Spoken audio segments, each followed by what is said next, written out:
अहम सवाल है क्योंकि वो रेलेवेंट है सिचुएशन से। एक तो ये कि मौलाना के बारे में आप हमेशा ये कहते आए कि मौलाना जो है वो पाकिस्तान तहरीक इंसाफ के साथ नहीं जाएंगे, तो मौलाना के तो जो रहनुमा है वो तो इंदिया दे रहे हैं कि वो पाकिस्तान तहरीक इंसाफ के मौक़िफ़ के साथ खड़े हैं और कमेटियाँ बन रही हैं और एक दूसरे के साथ मुशावरत हो रही है एक ड्राफ्ट के ऊपर। और सबसे अहम मसला जो पंजाब की सतह पर चल रहा है, वाइस चांसलर्स की तकर्रुरी के हवाले से गवर्नर और पंजाब हुकूमत एक दूसरे के खिलाफ बयानबाजी में मसरूफ़ है। मुझे आपसे ये जानना है कि क्या हमेशा की तरह नून लीग जो है उसी को पसपाई इख्तियार करनी पड़ेगी जैसे माजी में मुख्तलिफ मामलात पर होता आया जब पीपल्स पार्टी के साथ पंगा पड़ा?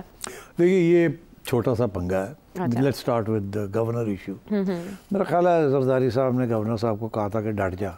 अच्छा, तो वो डट गए। अच्छा, अब वो थोड़ी सी टेंशन ज़्यादा हो गई क्योंकि उधर भी डट गई। ठीक है ना, हक तो मरियम साहिबा का है आईनी तौर पे। गवर्नर साहब can't do what he is doing कानूनी तौर पे, और फिर पार्टनर भी हैं। मगर उन्होंने मक्खी तो मक्खी मारी है ना, उन्होंने कहा डट जाओ तो डट गए। तो वो अब वो मेरा ख्याल है उनको कहा जा रहा है कि बैक ऑफ, क्योंकि मैंने जैसे कहा था Maryam has high contacts and they have told the governor back off, तो governor is going to back off. अच्छा, I predict this and appointments will be made by the chief minister on 99% on merit. मेरा ख्याल है quietly एक आध बात मान ली जाएगी गवर्नर साहब की भी, ताकि कोई इज्जत रह जाए। बाकी I think this matter is resolved, खत्म। It was a storm in a tea cup. Storm in a teacup. It is a classic Asif Zardari strategy. Keep pressing. अच्छा, keep pressing until breaking point, और अगर breaking point आ रहा है तो फिर back of, और नहीं तो मिल जाए तो बड़ी अच्छी बात, स्पेस मिल जाए तो he will never let go, he will fight till the end, but right at the end when he thinks time has come that it can't carry on, he will back off, या the other party will back off. अच्छा, तो ये वही हुआ है। They tried and drama बना लिया and now back off because Mariam refused to budge. अच्छा, and you see she is confident because she is doing it on merit. वहाँ सिफारिश नहीं चल रही। इनफैक्ट सबसे बड़ी कंप्लेंट पीपल्स पार्टी की जो आ रही है अगेंस्ट मरियम्स गवर्नमेंट, इसके ये सिफारिशें नहीं ले रही है, सब स्पेशली इनकी सिफारिशें। कायनातियों के मामले में वैसे आपस की बात है कि पार्टनर्स हैं, पावर शेयरिंग फार्मूला है, फार्मूला भी है, कोई थोड़ा बहुत तो कोई होना चाहिए था ना। मगर वो मैडम जो है वो सख्ती कर रही है कि नहीं मैं नहीं करना, she is taking a job very seriously. ज़ाहिर है मरियम नवाज का पंजाब है ना, तो देखिए I tell you she hasn't made a wrong step. क्या आप सोचे ख़वातीन जो उनकी क्रिटिसिज्म करती हैं उनको और कुछ नहीं मिलता कि ये कपड़े क्या पहने हुए। आप देखें 100 से ज़्यादा इनिशिएटिव उन्होंने ले लिए। उस दिन मैं देख रहा था, I was shocked. It's like every 3 days or 4 days is a new initiative and each one better than the other. अभी तो उनको पब्लिसिटी नहीं मिल रही है। If you had a better social media team we would all know about it. Even I didn't know about many of the things that were did. वो पता क्या होता है, नेशनल न्यूज़ में तो आती नहीं है, वो तो सिटी न्यूज़ में आ जाती है, और which is shocking because some of these initiatives are great. अगर बाकी provinces में ये हो तो it would be wonderful. So she's not getting enough credit for some of the things she's doing. Actually, you know, sometimes मैं सोचता हूँ कि she's like a mother. And she's treating this province like her children.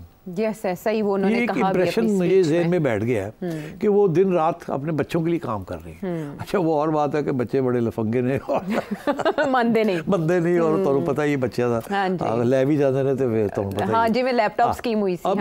ले लू गए खा P के husband भूल गए, but she is still at it.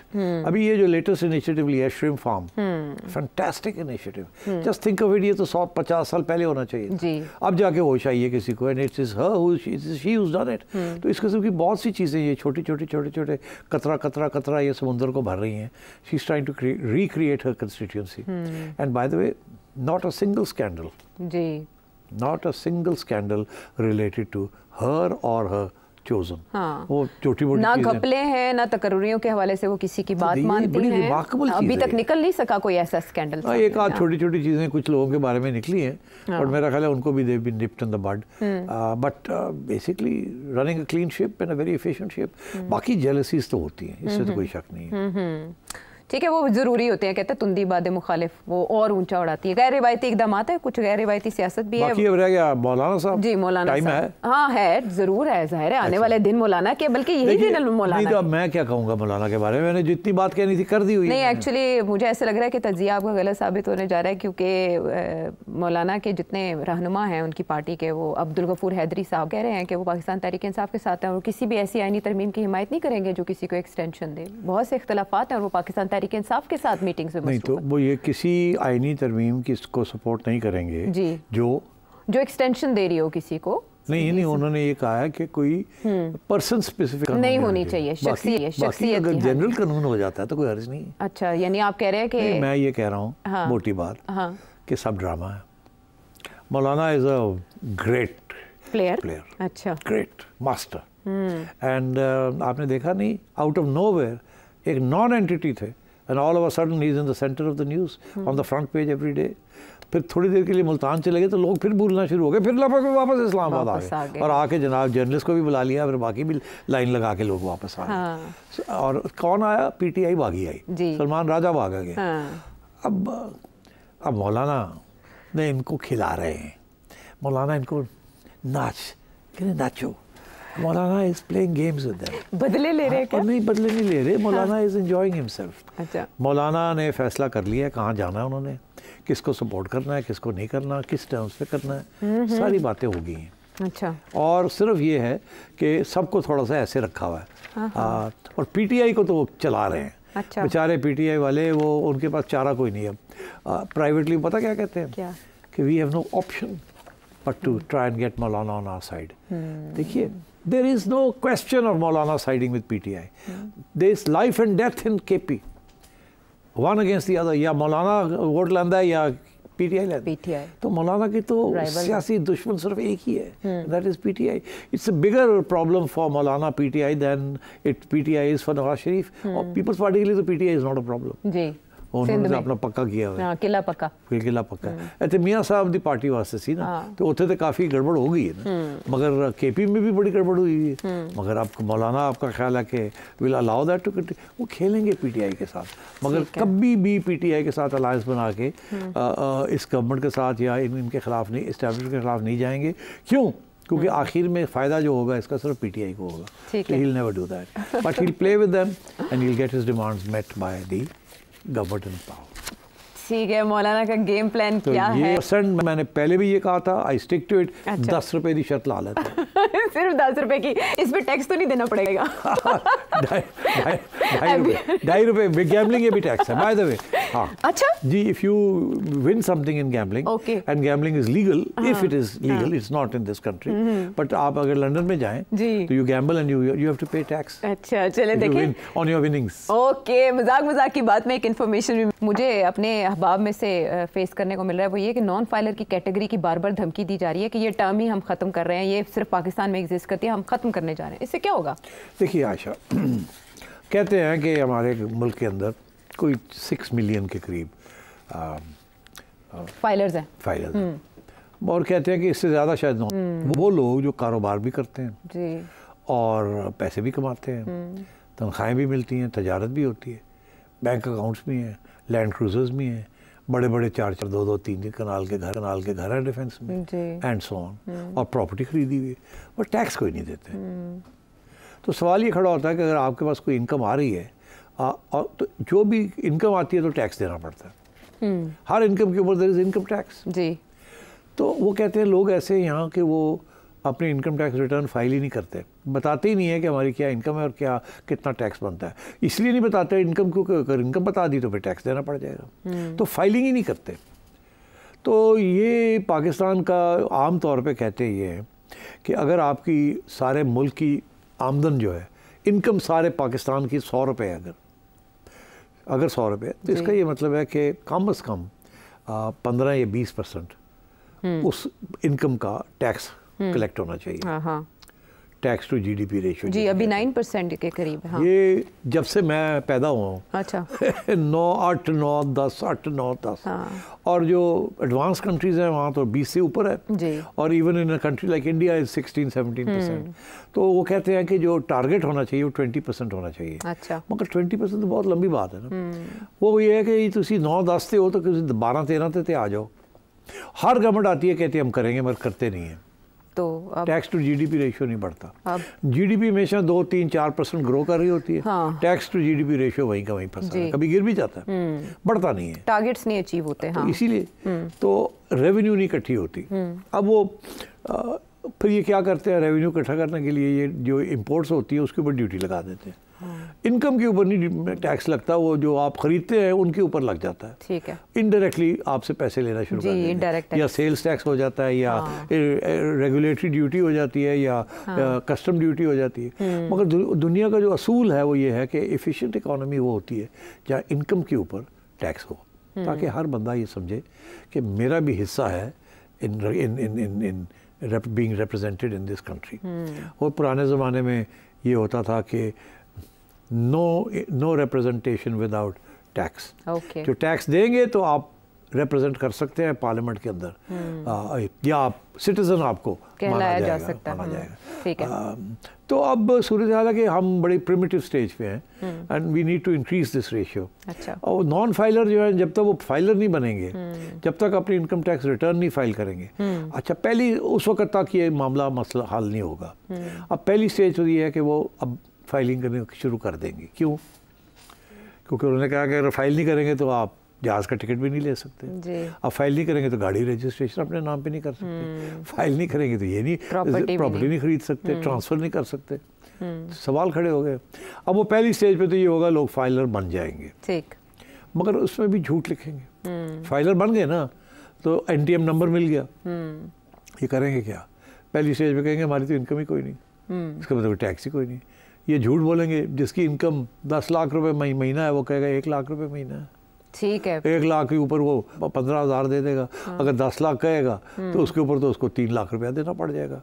तो इसलिए लोग वहाँ जाके छुपाएंगे। तो पहली स्टेज तो वो फाइल तो कर देंगे क्योंकि वो चाहते हैं खरीदो फरोख्त चले, मगर वो पूरा टैक्स नहीं देंगे। तो गवर्नमेंट को भी इस बात का पता है। या आगे आई गवर्नमेंट का, अच्छा ठीक है करो, आओ तो सही ना, तुसी आओ तो बात देखते आओ ना, मच्छी ते नजर ते आवे साडे नेट ते आओ, फिर देखने तोड़ना क्या होता है। इनका ये ख्याल है कि चलो थोड़ी देर और खींच लेंगे, नहीं बताएंगे कितने टाइम। गवर्नमेंट का चलो जी ऑडिटर्स, एक्सटर्नल ऑडिटर्स ले आए जी, आपने पढ़ लिया होगा 4000 के करीब 4000 बंदा आएगा जड़ा के फाइला खोल के बैठा होगा, क्योंकि ITO जो है इनकम टैक्स ऑफिसर जो है उसकी ट्रेनिंग नहीं है ऑडिट करने की। तो इनको इनकी ट्रेनिंग है ऑडिटर्स को, ये आपका रिकॉर्ड सारा खोलेंगे और उसे मिलाएंगे, देखेंगे जी अच्छा आपका ये है, अच्छा आपने गाड़ी भी खरीदी हुई है, आपने गाड़ी कौन सी खरीदी है? वही लैंड क्रूजर खरीदी हुई है। ठीक है, इसका मतलब लैंड क्रूजर 5 करोड़ की गड्डी। और इनकी इनकम कितनी है जी? 2 लाख रुपए महीने दी। अदर आओ पा जी ऑडिट हो गया तो सही। हाँ। आओ दसो है तुसी लैंड क्रूजर किस खरीदी है? हाँ। ठीक है ना? ठीक। तो इनको बैंक के पास जाने की जरूरत नहीं है इनका अकाउंट देखने के लिए, सिर्फ इनके जो असासे हैं ना वो देख लेंगे, उनको पता चल जाएगा। वो तो रजिस्टर करेंगे ना जाके, गाड़ियाँ जिसके नाम पे गाड़ी रजिस्टर है सबसे पहले तो नोटिस उनको जाएंगे। हाँ। कि आप बताएं कि ये गाड़ी की आपने इतने की खरीदी है, मार्केट वैल्यू इस गाड़ी की इतनी है, आप बताएं ये आपने डिक्लेयर की हुई है इसके इनकम जिससे आपने ये खरीदी है। तो वो ऑडिटर्स शुरू हो जाएंगे प्राइवेट सेक्टर से। ठीक है, ठीक। और वो ऑडिट करेंगे आपके IT जो आपकी रिटर्न्स होंगे, तो साल डेढ़ के अंदर सारे लाइन पे आ जाएंगे। ठीक है। और फिर शोर पड़ेगा और पोर्ट शोर साथ साथ पड़ेगा कि 10.5 ज्यादती हो रही है। फिर ये होता क्या है कि जैसी डिमांड आती है इनकम टैक्स डिपार्टमेंट से, तो आयशा तू फड़ी गई, तो गड्डी लेके फिरनी पई और तू इनकम नहीं दिखा रही, इधर तो आओ ना जरा आके हाजिरी दो। आयशा जाके रोना धोना करेगी, कुछ नहीं मेरा है हो गया, मेरा हो गया, कुछ है ही नहीं, वो कहने देखी जाएगी। आयशा दिल में सोचेगी ऐसी तैसी इनकी, अब वो उनका डिमांड नोटिस आ जाएगा, पैसे दो। हमने सोचा कि आपने 3 लाख रुपए देने हमारे, आपने 30,000 रुपए दिए हुए, 3 लाख देने थे, आप फलानी डेट तक ये जमा कराएं, नहीं तो आयशा कहेगी क्या नहीं तो क्या कर लोगे? फिर कहेंगे थोड़ा अकाउंट फ्रीज कर देंगे, बैंक में खत लिखांगे और बैंक से हम 3 लाख रुपया निकलवा लेंगे। ये उनको अलाउड है। तो they can write to the bank and से आयशा का अकाउंट में से 3 लाख रुपया निकाल के इनकम टैक्स अथॉरिटीज को दे दिया जाए। हमारा इनके साथ मसला चल रहा है, जब वो हल होगा तो फिर देखेंगे इसका साथ क्या करना है। अच्छा, आयशा रोपिट पेगी, बैंक कहेगा सॉरी ये तो ऑर्डर आ गया, हमने तो आपका अकाउंट फ्रीज कर दिया, या 3 लाख रुपया निकाल के इनकम टैक्स डिपार्टमेंट को दे दिए। अच्छा, तो आप तो देना पड़ गया। यू हैव नो, तो आप सोचेंगे ऐसी की तैसी मैं हाई कोर्ट जाती हूँ, यानी मामलात फंसेंगे, हाई कोर्ट जाएंगे। अब पुराने ज़माने में आप हाई कोर्ट जाके स्टे ले लेते थे, जो जाता था हाई कोर्ट ठा स्टे, हाई कोर्ट स्टा, बहुत से टैक्स मामलात पे स्टे हैं, बिकॉज वो बेसिकली इसीलिए तो पाइल अप हो गए ना केसेस जी, instead of resolving the matter, क्योंकि भाई आप 3 दिन में रिजॉल्व करें मैटर, स्टे दे के तो पोस्टपोन कर दिया, काम तो होता नहीं था। इसीलिए हर चीज़ जो थी 4-4 साल एक केस चलता रहता था। ठीक है ना। तो अब वो भी ख़त्म हो जाएगा, क्योंकि अब वो हाई कोर्ट के ऊपर भी आ रहे हैं कानून कि हर इस किस्म के फैसले जो हैं स्टे देने से पहले ये करना, ये करना, ये करना, अगर आप देते हैं तो स्टे वकेट करें। 3 महीने पहले 6 महीने का था, फिर भी 2-2 साल नहीं होती थी, अब वो कर देंगे जी 15 दिन के अंदर स्टे वकेट करें या जज का या फैसला करें। तो they will make amendments to all the कानून्स, जिसकी वजह से इतनी लूप होल्स। आप हर चीज़ पे स्टेज पे चैलेंज होता है। फॉर एग्जाम्पल तुम्हारे पे लास्ट तुम अब पूछा है तो अब पूरा एक्सप्लेन कर ही दूं। डरा दिया आपने, मैं एक्सप्लेन करवाना नहीं, मेरा मतलब ये है कि टैक्स देना शुरू कर दो। टैक्स हमारा तो जा रहा है, लेकिन वो जो टैक्स नेट में लाने के अज़ाइम है वो काफ़ी सियासी तौर पर भी लैंडलॉर्ड्स को भी अब टैक्स लगेगा। पहले ये था कि जी ਜ਼ਮੀਨਾਂ ਤੁਸੀਂ ਠੇਕਿਆਂ ਤੇ ਦੇਤੀਆਂ ਤੇ ਜੀ ਇਨਕਮ ਦਿਖਾਈ ਕੋਈ ਨਹੀਂ, ਠੀਕ ਹੈ, ਤੁਹਾਡੇ ਬੈਂਕਾਂ 'ਚ ਪਈ ਹੈ, ਕਾਰ ਖਰੀਦ ਲੈਣੇ ਤੁਸੀਂ, ਮगर ਇਨਕਮ नहीं दिखा रहे। और ਤੁਸੀਂ ਕਹਿੰਦੇ हो एग्रीकल्चरल इनकम टैक्स तो वैसे ही थोड़ा रखा हुआ है, पार्लियामेंट में सारे बैठे हुए हैं ना, तो कैसे करेंगे वो, ठीक है ना। तो इनकम एग्रीकल्चरल इनकम टैक्स था ही कोई नहीं था, वो देता कोई नहीं था, अब वो भी देना शुरू कर दिया, नोटिस आने शुरू हो गए। हाँ, और ये तो ये सारी चीज़ें शुरू हो गई हैं। आहिस्ता आहिस्ता 2-3 साल में बहुत कुछ टाइट हो जाएगा। और गोशवारी जमा कराने की आखिरी तारीख भी, जो पैसे गवर्नमेंट के पास आएंगे फिर गवर्नमेंट जो है वो आवाम के ऊपर खर्च कर सकती है।